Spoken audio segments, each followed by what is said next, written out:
I'm Dr. Gemma Sampson. I'm at Tour Down Under. The boys are just coming in, having finished stage 1. And I thought it'd be a really good opportunity to have a bit of a chat about things I've observed, noticed, and seen change in the pro peloton when it comes to cycling nutrition in the last 5 or 6 years. I was having this conversation just before I walked in the door here to the Hilton where I'm right now with some riders that I have worked with personally, like amateur riders, and what they were commenting about was how the culture of how they fuel what they're eating when and how is really changed in the last couple of years, and things that are very, very different. So for me, my mission and what I'm really trying to approach and to change in the cycling world is this culture of eating is cheating and getting more athletes to be fueling for performance, and rather than just under eating and under fueling.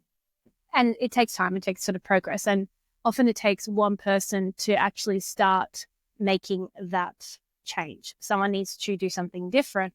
So for example, with these bunch of guys that I was just chatting with beforehand, historically 2 years ago, they would never eat anything before a ride. They probably wouldn't have eaten anything during the ride, and then just had lots of beers and eaten a ton afterwards, and maybe started to really struggle by day 2 or day 3. Whereas what they were saying is that now they're all having breakfast before they go out on their rides. They're all taking food on the bike with them. So it can be a mixture of things. It might be real food. It might be snakes. It might be muesli bars. It might be drink mix. It might be mixing their own maltodextrin. But that culture has changed, or because one person in that group made a step out of the norm and got a bit of flack for it initially, but they're all seeing and benefiting from that sort of process. And what's interesting is just how impactful our environment can be for our food choices, whether positive or negative. I think a lot of people don't quite recognize just how important our environments are, and being surrounded by people who are actually supportive of the way that you're fueling,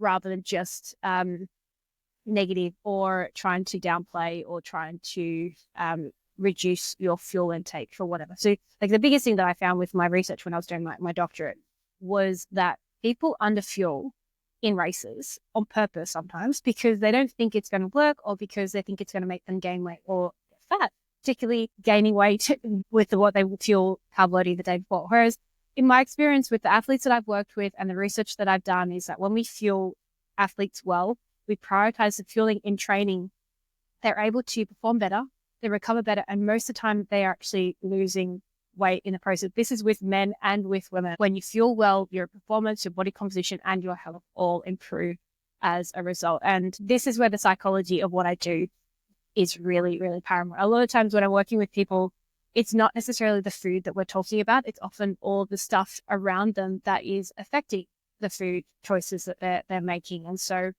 I find a lot of times when I'm working with people, it's unpicking all of that stuff and getting really clear. So a challenge for you for sure is to be looking at what you are eating and why you're eating it, because often we have all these rules, or we're eating someone has told us to. And it's great to have seen a lot of change in the peloton and seeing so many more athletes fueling and performing better and having better quality of life. But what makes me sad is how many athletes that I speak to, or like retired athletes, who say, I wish I knew this 5 years ago. I wish I knew this 10 years ago. And so my challenge is, if you are in that sort of mindset of like, I don't need it, I want to undo fueling, it's not important to me, I would be challenging you to just try it, have it, like see for yourself what it makes a difference in terms of your energy levels, your performance, your body composition, when you start fueling your training. A little bit more during, a little bit more before, a little bit more afterwards. Every person is different. So it's going to be an experiment to find the specific products that are going to be working for you specifically. But that would be my challenge for you this particular week. I'm just about to jump on a podcast myself here, and I'm looking forward to answering all the questions that have going to be arising. If you do have sports nutrition questions to ask me, every month I do a Ask a Sports Dietitian question that I answer in depth, like I do every week for members of my membership. While Tour Down Under is going on, you can get 25% off joining my membership. So you've got to be quick because that'll expire on the 27th of January. But each week in my membership, I do answer specific nutrition questions. Questions that have come up this week since I've been here in Tour Down Under is like, how do I fuel? I'm a celiac. I'm racing transcontinental. How do I fuel this? What can I fuel? And giving people tips and specific things about that. It might be nutrition tips about fueling. It might be protein. It might be supplements. Every week there is new questions that I'm uploading and adding to that membership. So please come and join. I would love to help you learn a really simple and easy strategy for you to apply for your lifestyle and your nutrition goals about before, during, and after your training. So that's all for today. Like, subscribe, fuel your ride, and I will see you next time.